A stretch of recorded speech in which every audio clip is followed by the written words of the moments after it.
Hi there, welcome back to Kerbal Space Program. My name is Rick and today we're going to be taking a closer look at the point 17 update. The things I want to be looking at in particular are preset vehicles. For example, the Ares 3A. It's a little space plane, looks very basic. You get it stuck with the game now. You can also still import your old point 16 ships, stuff like that. As you can see, I did that here, so there's a lot of stuff saying stock or already present. There's also the rocket powered VTOL, which is basically just as it says, a little rocket powered vehicle that can take off and land vertically, which I'll be demonstrating right now. Going to turn on the SAS to get an easy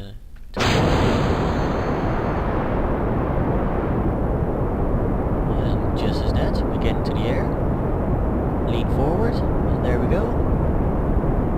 The landing will be just the same, except in reverse. Angle back, give throttle.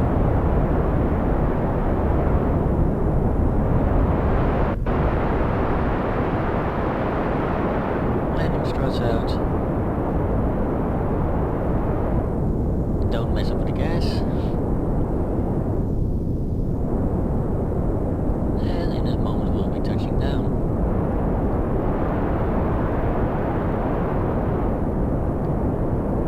These are available without doing anything and can just help you if you're lacking enthusiasm to build your own ship or just want to have a look at some other designs. Next in the spaceplane list is the Albatross 3. Basically it's a large wing, and if you ask me, it looks like it can land on water. Little spoiler alert, it can't. I tried it out earlier and it just exploded. We have Jet Bada in the cockpit and we're going to be taking off into the air now.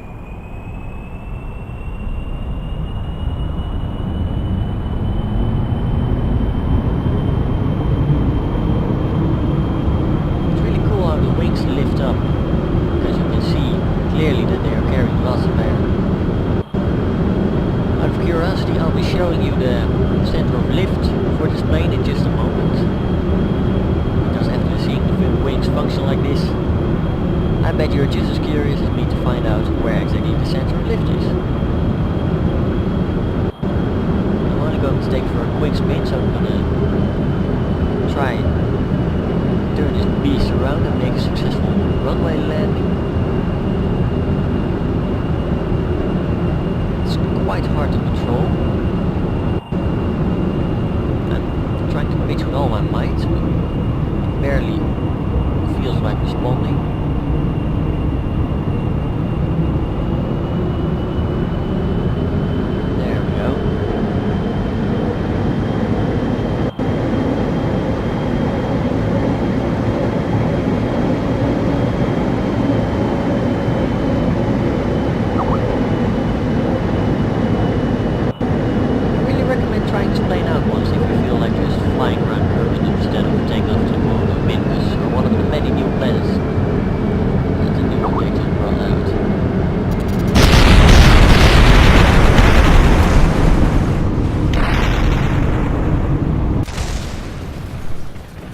Sorry to say that was the end of Jebediah. He won't be joining me on a moon trip anytime soon. Alright.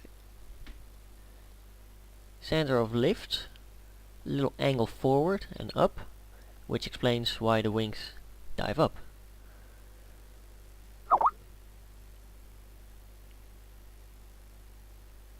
There's also the Raven Spear Mark 1 and Mark 3, and then we'll move on to the stock spaceships. Looks pretty basic as well, with engine strapped to the wing. Let's see how well it flies. Oh,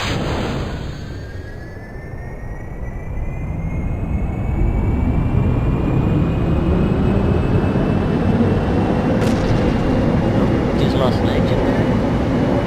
It's not going to hold up longer.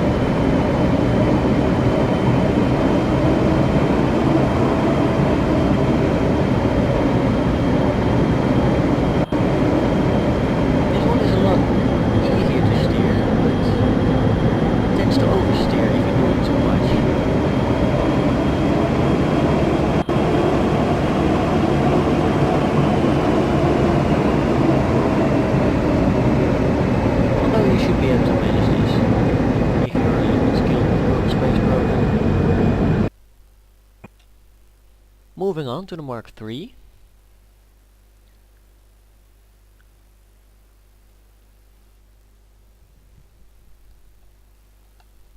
Oh. As you can see, this one is quite bigger, extended wing as such. And let's see how it flies.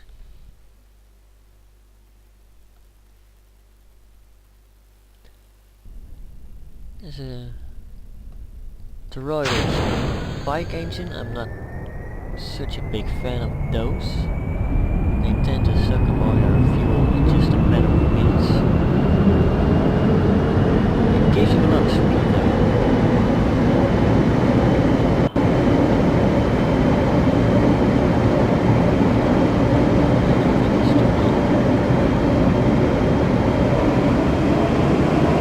There's a separate stage, so you can turn it on if you feel like you need a boost. Quite useful.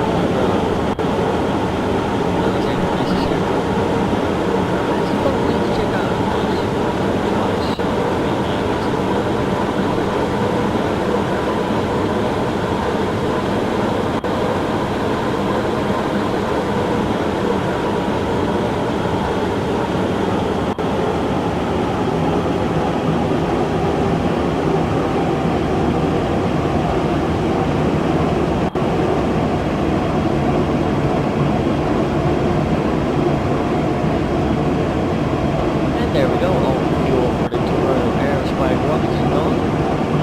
Still have the engaged fuel tanks for the turbojet. It's not a complete disaster, although I won't favor this plane anytime soon.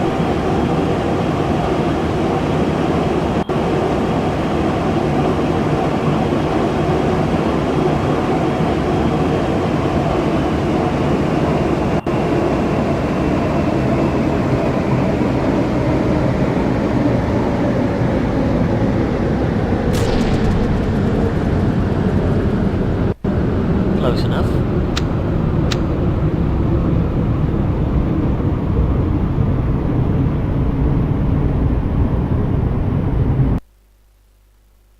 Moving on to the vehicle assembly building.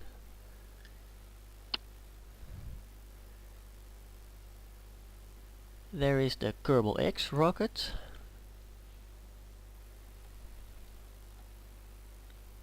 Basically a moonlander on top of it.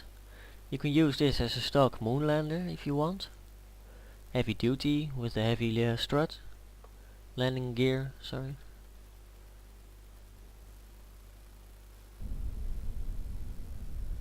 It's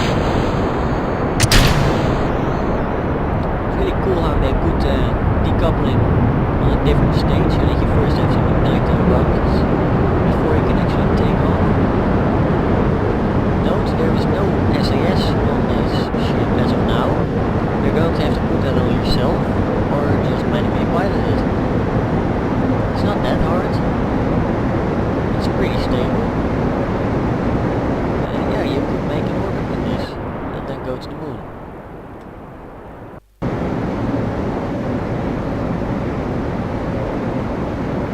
And it just looks cool.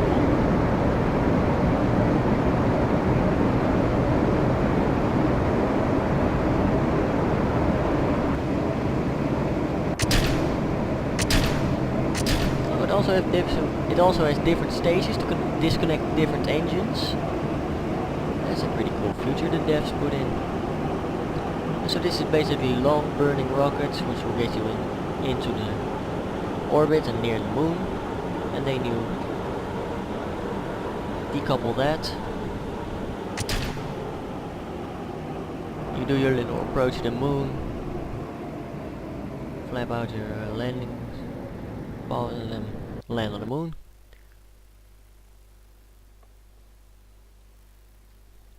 Next up is the Orbiter 1A.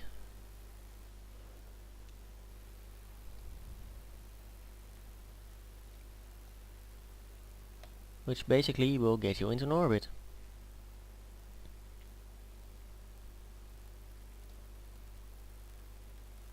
And you can also possibly use it for a moon landing.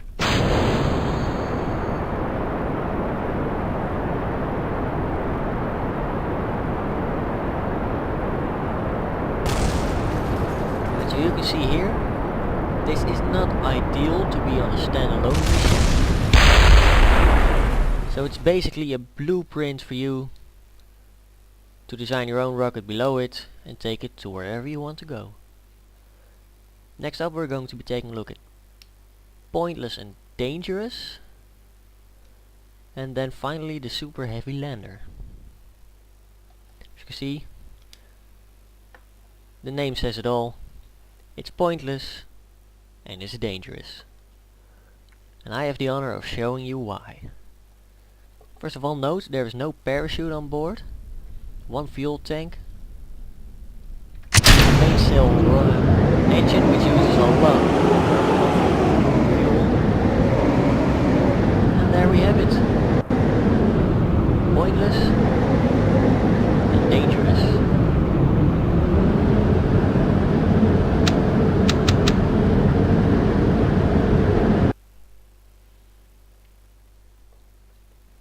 Finally, we're going to be taking a look at the super heavy lander, which looks a little like this. A heavy duty lander. Just the same as the other one. You build a rocket below it, you take it to wherever you want it to go. And that was basically all the stuff that you get stock in your vehicle assembly building and in your spaceplane hangar with the .17 update. Join me next time as I'm going to be putting my first space station into orbit and then sending up a rescue rocket to bring back one of my crew members. I hope you enjoyed watching this, and I hope to see you next time.